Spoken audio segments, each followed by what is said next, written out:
muy buenos días. Junto a la Caja de Previsión Social de Profesionales en Ciencias Económicas de la provincia de Córdoba, seguimos recorriendo virtualmente el patrimonio cordobés y en esta oportunidad vamos a hacer un paseo por la Basílica de la Merced. Localizada en la esquina de la peatonal 25 de Mayo y la calle Rivadavia, es una de las dos basílicas menores que podemos encontrar aquí en la ciudad de Córdoba, junto a la Basílica de Santo Domingo. Pertenece a la Orden Religiosa de la Merced, fundada en Barcelona, España, en el año 1218 por San Pedro Nolasco. Cuando Lorenzo Suárez de Figueroa confecciona el plano de la ciudad de Córdoba en 1577, destina un solar sobre la calle Ancha, actual avenida Vélez Sárfield, para el asentamiento de la orden mercedaria, señalizado en esta imagen con el color celeste. En 1598, arriba a la ciudad, el padre Francisco Antonio de Martel, quien toma conciencia de que el solar asignado estaba muy cerca del arroyo La Cañada, famoso por sus inundaciones en los días de tormenta. Por ello decide poner a la venta dicho terreno y en el año 1604 es adquirido por la Orden de Santo Domingo. El padre Martel, por su parte, ya había adquirido otro solar al norte de la Plaza Mayor para dar comienzo a la construcción del convento de frailes mercedarios. Podemos apreciar la ubicación de estos terrenos en color rojo. Con las donaciones de algunos vecinos, entre los que estaba el hijo del fundador de la ciudad, don Pedro Luis de Cabrera, los primeros frailes mercedarios pudieron asentarse definitivamente en el año 1601. El convento llevaría por nombre San Lorenzo Mártir. En esta fotografía del año 1885 podemos observar el convento y la vida que en él acontecía. El paisaje conventual aún se mantenía desde los tiempos coloniales. Podemos observar un patio central al cual se abren diversas habitaciones o espacios, con paredes sencillas en tonos blancos. Las techumbres son a dos aguas y se observan las típicas tejas coloniales o españolas, completando la imagen diversos árboles frutales dispuestos a lo largo del patio. Esta imagen antigua del convento llega hasta nosotros por gentileza de la doctora María Cristina Boisados. La fotografía la pueden encontrar en su libro Imágenes de Córdoba 1870-1890. Muchas gracias, María Cristina. Ahora observemos el convento en la actualidad. La imagen es muy diferente a aquella de tiempos coloniales. Ya no vemos paredes de calicanto pintadas de blanco, ni tejas coloniales en los techos, ni árboles frutales en el patio. Ellos fueron reemplazados por coníferas. Sí hay una parra que brinda una refrescante sombra en los cálidos días de verano. Y podemos observar también el corredor de entrada al convento, con sus techos abovedados y gruesos pilares, con predominio del ladrillo, lo que denota las sucesivas reformas que tuvo la edificación. Es difícil imaginar que este bello jardín se localice en pleno centro de la ciudad, pero allí está, y es la sede no solo del convento, sino del equipo de comunicación de la provincia mercedaria argentina. También está allí el archivo provincial de la orden, la biblioteca semipública del convento y la casa de salud destinada a los frailes de mayor edad. Ahora conozcamos la basílica, ubicada justo al lado del convento. La actual no es la que existía en el siglo XVII. Aquella era muy sencilla, de una sola nave, y tenía la misma orientación que la actual, es decir que el ingreso estaba por el sur. Su techumbre era a dos aguas, resuelta con tirantería de madera. También poseía dos puertas laterales, una que la conectaba con el convento y otra que daba hacia la actual calle Rivadavia. A principios del siglo XVIII este templo se encontraba muy deteriorado, por lo que deciden comenzar un segundo templo. En este caso se construiría detrás del existente y su orientación sería este-oeste, es decir que el ingreso estaría por la actual calle Rivadavia. Al igual que su antecesor, solo poseía una nave que estaba cubierta con estructura de madera. Pero a finales del mismo siglo, esta iglesia también se fue deteriorando, hasta que sufrió un derrumbe que motivó a los frailes a empezar a pensar en un nuevo templo ubicado en el mismo sitio que el primero, es decir, con una orientación sur-norte, con el ingreso por lo que hoy sería la calle 25 de Mayo. Contrataron al ingeniero Juan Manuel López y las obras comenzaron en el año 1807. La Revolución de Mayo, la independencia argentina encontrarían el Templo de la Merced en plena construcción, hasta que finalmente fue inaugurado en 1826. Tiempos complicados se dieron luego hasta la organización de la nación, y en ese momento, ya en tiempos de mayor estabilidad, la Orden de la Merced comenzó a pensar en la ampliación del templo. Para ello contrataron al equipo conformado por Don Luis Betoli, Augusto Canepa y Mariano Well. Las obras se llevaron a cabo entre 1869 y 1873, y el resultado es el templo que podemos apreciar actualmente. La fachada nos muestra líneas clasicistas. Podemos apreciar 3 arcos de medio punto que señalan las 3 naves que vamos a encontrar en su interior. Por encima de ellos podemos ver 3 ventanas que corresponden al coro alto, donde se localiza actualmente un órgano de tubos. Se observan en el centro de la imagen tanto el arco de medio punto central como la ventana coral están rodeados por 2 pares de pilastras que marcan la altura de la nave central. El frontis es curvo o semicircular y por encima de él podemos apreciar una escultura de la Virgen de la Merced realizada por el artista plástico Eugenio Marchetti. A ambos lados de la Virgen podemos apreciar las torres campanarios de 2 cuerpos, los cuerpos más bajos de líneas más sencillas y sobrias, mientras que los cuerpos superiores mucho más trabajados, con columnas en los ángulos, cornisas pronunciadas y cupulines revestidos con azulejos pas de Calais. En la torre a la izquierda de la Virgen podemos encontrar las 4 campanas que tiene actualmente el templo, una posiblemente del siglo XVIII y las restantes del siglo XIX. La que mira al sur sería la más antigua, la del siglo XVIII.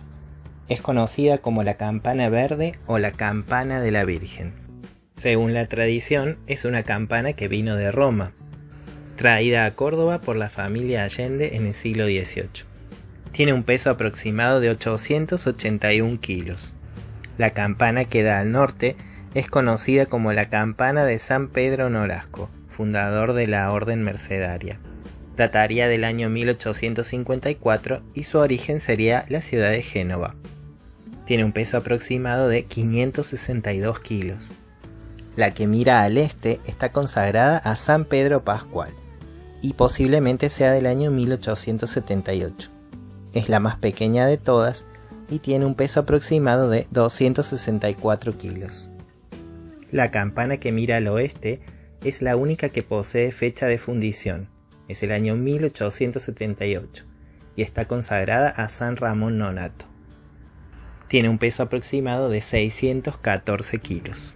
El sector más alto del templo lo constituye su cúpula, recubierta con azulejos pas de Calais y asentada sobre un alto tambor que posee ventanas que permitían el ingreso de luz natural al templo.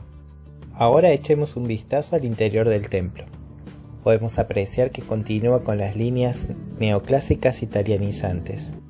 Las naves están cubiertas con bóvedas de arista, como podemos apreciar en la fotografía, y en los diversos tramos de la bóveda principal se disponen ventanas que permiten el ingreso de la luz natural. Como podemos observar en la siguiente imagen, al fondo, detrás del altar, se localiza el retablo principal, tallado por el altarero Antonio Font en el año 1890.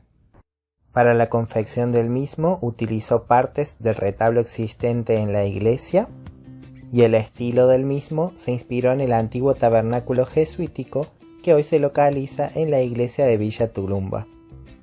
Detrás del retablo, en el área que se conoce como el coro bajo, podemos apreciar un conjunto de sillería realizado en París en el año 1890.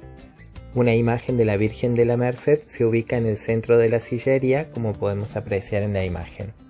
En ese mismo sector, pero en la zona alta, podemos apreciar una hornacina muy ornamentada a modo de templete que resguarda una imagen de vestir de la Virgen de la Merced, conocida popularmente como la Virgen de los Allende.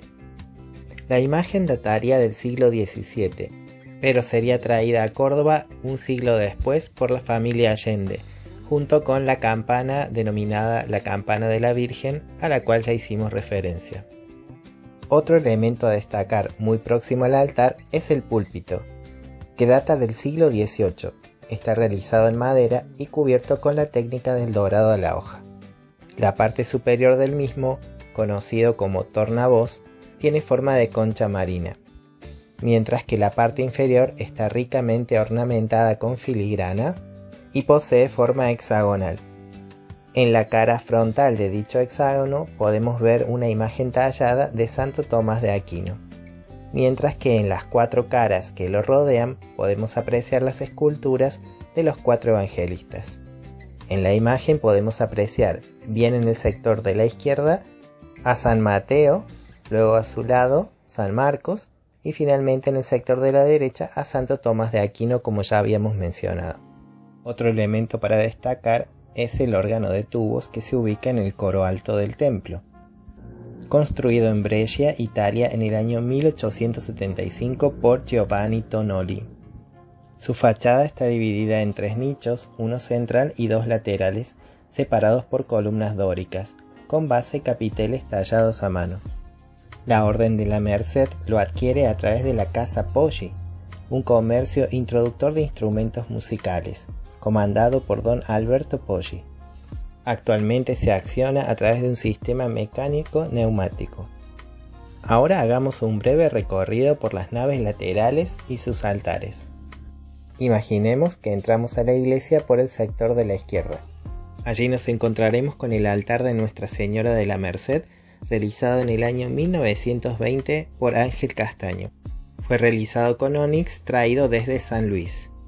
A su lado el altar dedicado a la Dolorosa, realizado también con ónix de diversos colores, mármol blanco y negro, entre 1910 y 1911. Ahora seguimos por el altar de San Pedro Armengol, realizado por don Luis Betoli en 1880. A su lado el altar de Santa Teresita del Niño Jesús, obra de Carlos Camilloni en 1930. El retablo está decorado con mosaicos venecianos. Ya nos encontramos en la zona del crucero y aquí podemos apreciar el altar dedicado a Nuestra Señora de la Merced, obra de Antonio Giardino en el año 1930.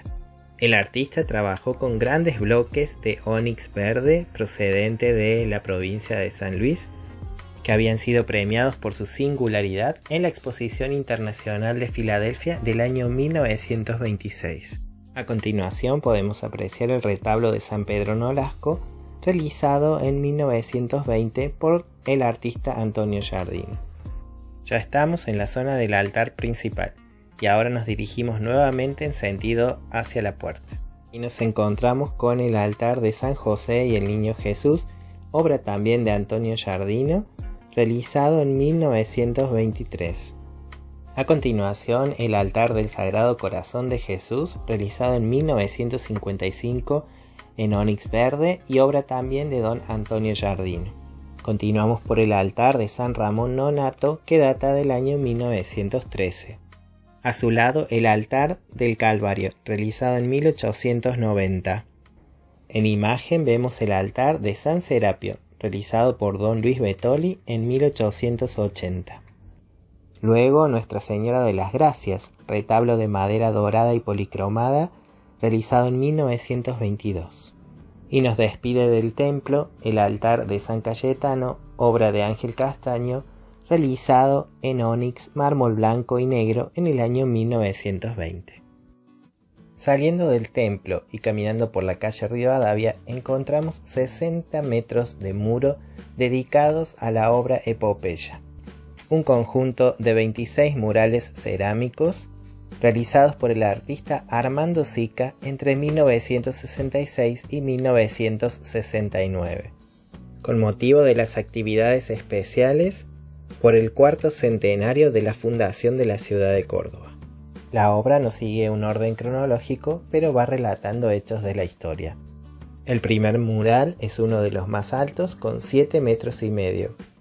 Se denomina La creación y la inspiración divina de fundar la ciudad. La parte superior representa el plano celestial y por ello vemos la Santísima Trinidad. En la parte inferior podemos apreciar plantas y animales y la imagen del fundador Jerónimo Luis de Cabrera, que recibe de manos de Jesús el acta de fundación de la ciudad, en una simbología de inspiración divina para fundar esta ciudad. Luego vemos un mural dedicado al descubrimiento de América. A la izquierda los Reyes Católicos y el navegante Cristóbal Colón. En el centro las carabelas ancladas y debajo una mujer de rasgos indígenas que representa al continente americano. Dicha figura se encuentra recostada como adormecida, representando que el despertar del continente llegaría de la mano de los colonizadores europeos. Un pequeño mural en la parte inferior izquierda de la fotografía nos muestra un globo terráqueo y constelaciones de estrellas, simbolizando el conocimiento científico que permitió la navegación hasta nuestras tierras y el cambio de paradigma de la geografía terrestre. El mural siguiente muestra la escena de la fundación de Córdoba y a su lado el mural con el escudo de la ciudad y la firma de Jerónimo Luis de Cabrera a su lado. El siguiente mural es el que podemos apreciar en la parte superior izquierda de la fotografía, denominado El mito indígena. Allí podemos ver a un hombre blanco montado sobre un caballo y por encima de él un sol negro.